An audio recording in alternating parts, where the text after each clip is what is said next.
You know, Rebel News turned 10 years old earlier this year, but we're only getting around to having a celebration now. As soon as I'm done recording this, I'm hopping on a plane, and we're going to have a celebration event in Calgary, and Tamara Leach will be providing the entertainment. As you know, she's a bit of a rock star. We're also having an event in Toronto in a few weeks, and I'm sure you've seen our emails about these events, so hopefully you can come if you want to come, and this isn't news that you're only hearing about for the first time now. I just want to tell you a few of my thoughts on being 10, or I guess we're more like 10 and a half now. It all started with the shuttering of Sun News Network, which was a real TV station regulated by the CRTC, funded by a big regime media company called Quebecer. It was amazing because Quebecer, as it sounds like, was based in Quebec. And they are very much the establishment, especially out there. Like, they really dominate the landscape there. And the owner himself, Pierre Carl Pelledo, a billionaire. It was always a miracle in my mind that such a person, who is a separatist also, by the way, he briefly was the leader of the Parti Québécois, if I'm not mistaken, he supported an English-speaking, pro-Western Canada, pro-freedom, pro-conservative news station. I mean, they hired me, for heaven's sakes. So that was an amazing job, and it required me to move out to Toronto, and I've sort of been stuck out here ever since. But unfortunately, it was killed by the aforementioned CRTC. That's the government TV regulator in Canada. And even though Stephen Harper was Prime Minister at the time, he refused to intervene to save it. And I'll always rank that as one of Harper's big mistakes. It didn't need a subsidy. It didn't need a handout from the government. It just needed to be put on the same regulatory footing as its competitors, including CBC News World and CTV News Channel. And I think that the fact that Stephen Harper allowed his CRTC to kill Sun News just really months before the 2015 election is one of the reasons he lost that election, and one of the reasons why Canada is such a leftist place to this day. Had he simply demanded that his appointees on the CRTC have a level playing field, I think Sun News would be there right now. And frankly, I think it would be the biggest news channel in Canada. Just like Fox News, when it debuted, people laughed at it. Yeah, they're not laughing anymore. It's by far the largest news channel in the United States. So that's where we all came from. You might recall that when we were shut down, I invited a team that worked on my show to come to my house, and we did our very first video. Here's a quick clip from that. We won't show you the whole thing of me in my living room saying, we're going to try on YouTube. Remember that? I'm Ezra Levant. Welcome to, I was going to say welcome to The Source, but that's gone now. The TV show that I love so much is gone, as is the whole Sun News Network. We were always a dissident network, a network of rebels. I'm not even coming at you from the Sun studios in downtown Toronto. I'm in a secure, undisclosed location. Kidding, I'm just at home in my living room. I wanted to tape a show right away, though, and I haven't had time to get new office space yet. Later on, I'll tell you a little bit about my plans for what's next, and I hope you'll be a part of those plans. But let me spend another moment on the Sun News Network. It was the best job I've ever had. I'm deeply sorry it's gone, and judging from the hundreds of emails, actually more than 1,000, and thousands of comments on Twitter and Facebook, a lot of you are sorry that we're gone too. But why? Why would anyone care? I mean, there are hundreds of channels on your TV dial and a million different channels on YouTube and other TV-based internet. Why would anybody care so passionately about an obscure all-news network on channel 1 million that hadn't even been around for 4 full years?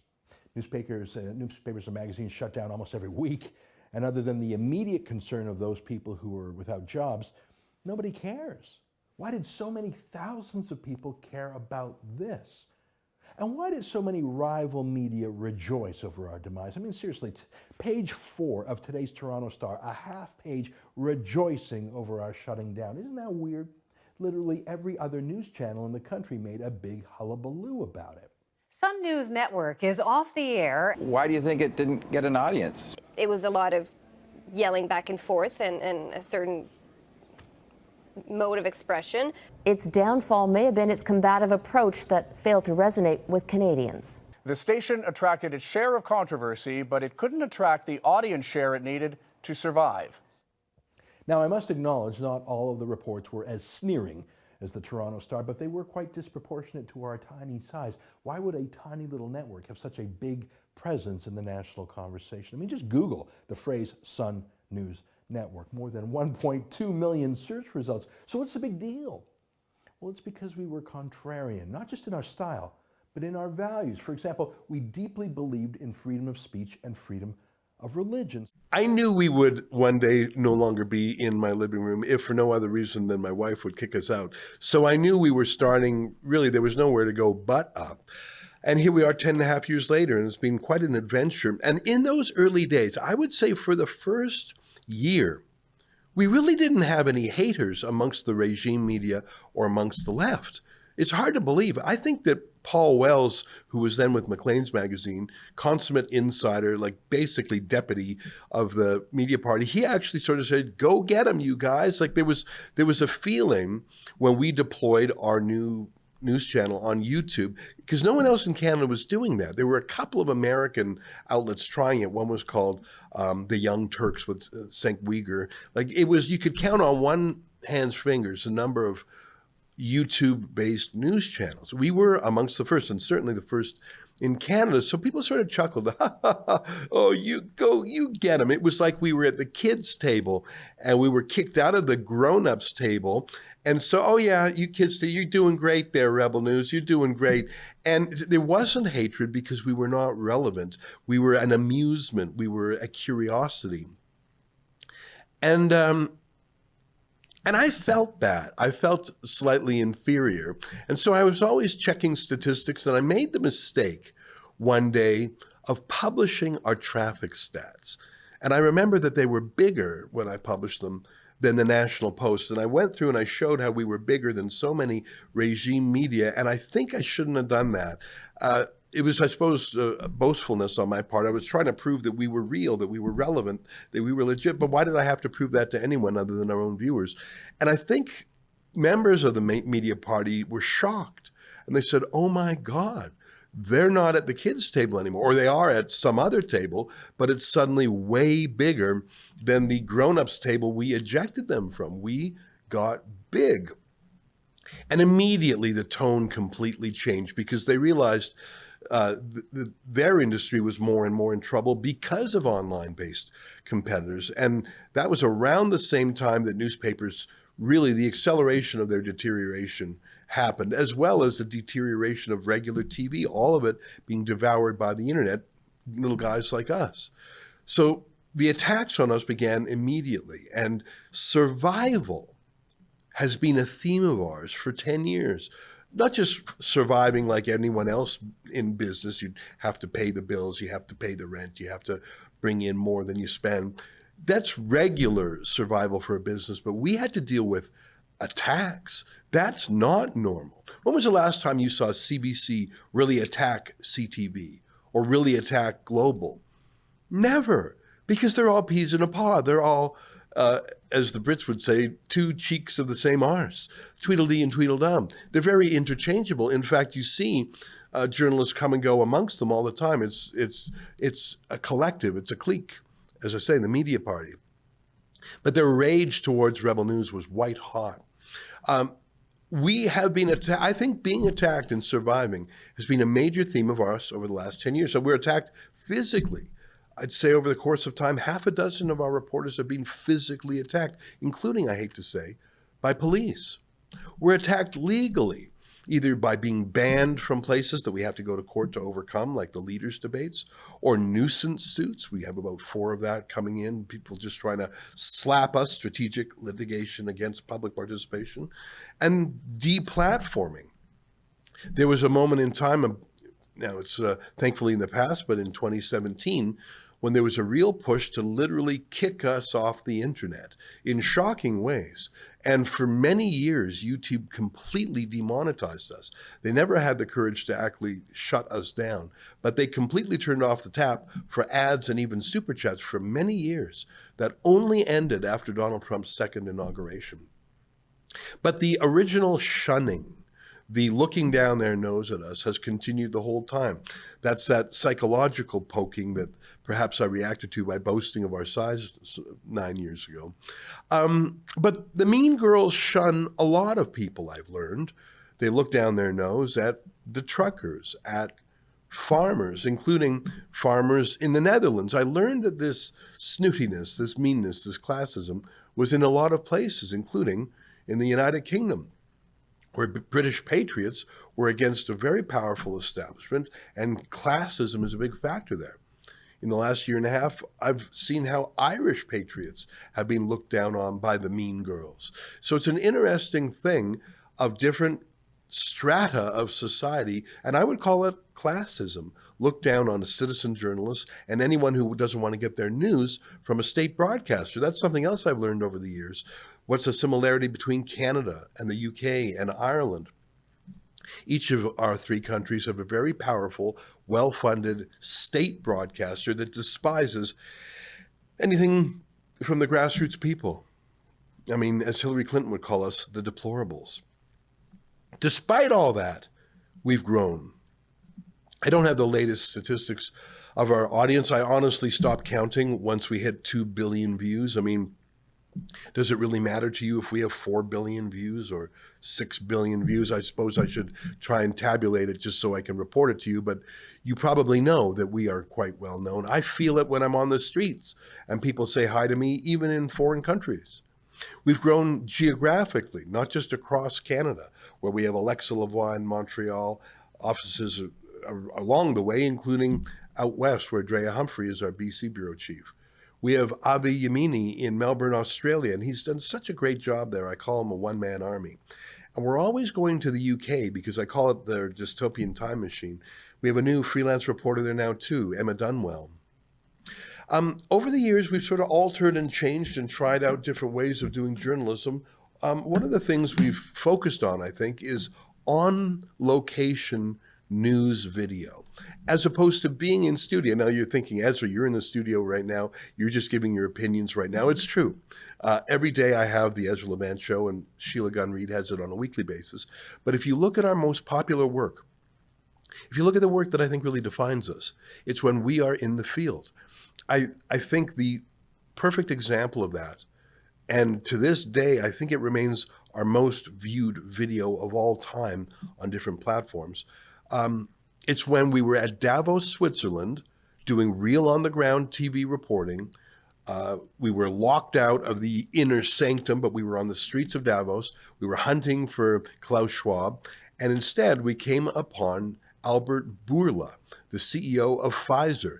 And it just so happened we spotted him when Avi and I were together there with each of our cameramen. So we had 4 people, and it was thrilling. It's not very long. I'm just going to play it for you because I love watching it. Take a look. Mr. Bourla, can I ask you, when did you know that the vaccines didn't stop transmission? How long did you know that without saying it publicly? Thank you very much. I'm sorry. Answer that question. I mean, we now know that the vaccines didn't stop transmission, but why did you keep it secret? You said it was 100% effective, then 90%, then 80%, then 70%. But we now know that the vaccines do not stop transmission. Why did you keep that secret? Have a nice day. I won't have a nice day until I know the answer. Why did you keep it a secret that your vaccine did not stop transmission? Is it time to apologise to the world, sir? To give refunds back to the countries that poured all their money into your vaccine that doesn't work, your ineffective vaccine? Yeah, you have a little bit around. Are you not ashamed of what you've done in the last couple of years? Do you have any apologies to the public, sir? Are you proud of it? You've made millions on the backs of people's entire livelihoods. How does that feel to walk the streets as a millionaire on the backs of the regular person at home in Australia, in England, in Canada? What do you think about on your yacht, sir? What do you think about on your private jet? Are you worried about product liability? Are you worried about myocarditis? There's so many things about that. The fact that we were contrarian on COVID-19 and we were willing to ask challenging questions of an oligarch, a powerful man, something that CBC, CTV, Global News, and even some independent media didn't have the courage to do. The fact that we had taken the entrepreneurial risk to go all the way to Davos on spec, on our own dime, crowdfunded by our viewers, that's a very rebel thing to do. And the fact that we had our stuff, we had our facts in hand, and I don't think Albert Bourla has ever had that happen to him before or since. As you know, last year we got Larry Fink from BlackRock. So our specialty is on the scene video, and there's another thing that is so rebel, and that's activism. What I mean by that is every once in a while you see something in the news just so awful, and you got to do something about it. It's not enough just to look at it, not enough just to be a rubberneck, driving by a traffic accident. Sometimes you got to get out of your car and help. And I think Rebel News does that, and I think that's one of the reasons people love us, if I may say so. During the pandemic, I already talked about that, how we came not only morally to the aid of people, but we actually helped them. Same with the truckers. We helped so many people that we actually worked with a new charity that we helped boost called the Democracy Fund, which, as you know, has taken 3,000 cases of ordinary people that were hit with ArriveCan app fines and things like that. More recently, we've taken on the case of the Amish in Ontario. It's a crazy story that the Amish were fined and that their farms had liens put on them by Doug Ford because they didn't fill out the ArriveCan app. As you know, the Amish don't use smartphones. But shouldn't you do something about it? Because you know a deep injustice is happening, but shouldn't you do something? And that's what Rebel News specializes in. It's what we love to do. It's one of the reasons we were part of the massive Tommy Robinson rally in the UK on Saturday. It's sort of unusual when you think about it, but Rebel News, based here in Canada, took the lead in crowdfunding Tommy Robinson's legal defense for many years. Now, luckily, Elon Musk has started to help with different parts of Tommy's legal defense, and boy, I'm glad. I mean, that'll really change the balance of power there. But until that miracle happened, it was Rebel News, and we can still continue to take a keen interest in him. And I think that some of his success is because our viewers were willing to help him get out of a pickle from time to time. So 10 years, what's our future going to be like? Well, I can't quite predict. We can make plans, but as the Yiddish saying goes, men trachten, Gott lacht, which means men can plan, but God laughs. I don't know exactly what the future will hold. No one could have seen the pandemic coming, and that utterly changed our company in many ways. I think that the assassination of Charlie Kirk is going to have a larger impact around the world than we think. I think it's going to shine a light on violence and political violence, and hopefully it'll also stop the Canadian government in time from funding political violence, which they do. Our next guest today will talk about that. But if I had to say what the great battle ahead is, it's going to be censorship. It always is. And I think that Mark Carney presents a terrifying new force for censorship. He isn't as hated yet as Justin Trudeau. The media aren't even pretending to be critical of him.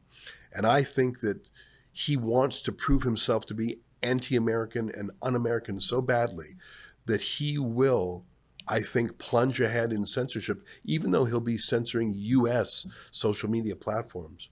We'll see how that goes. It's a worry of mine. I cannot predict how that's going to go. But in Canada, censorship and thought crimes are always in fashion. But in the meantime, we'll keep telling you the news, the other side of the story. It's what we started doing when we were born 10 years ago. It's what we've done despite the constant onslaught by our critics, both peaceful and violent. And it's the reason that we've managed to survive without a great benefactor like Elon Musk, who we admire very much. But there's something to it being completely crowdfunded, something that was very novel when we started 10 years ago, but something that's more commonplace now. In fact, I think Rebel News helped normalize it. The fact that there's no single donor out there who gives us even 1% of our income means that we are beholden not to any special interest or single person, but to our ordinary viewers, the average crowdfunding donation of which is $58. I care about all of our viewers, whether they donate nothing, $58 or $5,800, but I know that we have been able to follow our conscience and follow our hearts because we're not owned by some external force. And hopefully that shows, and hopefully that's one of the reasons why you trust us and have supported us all these years.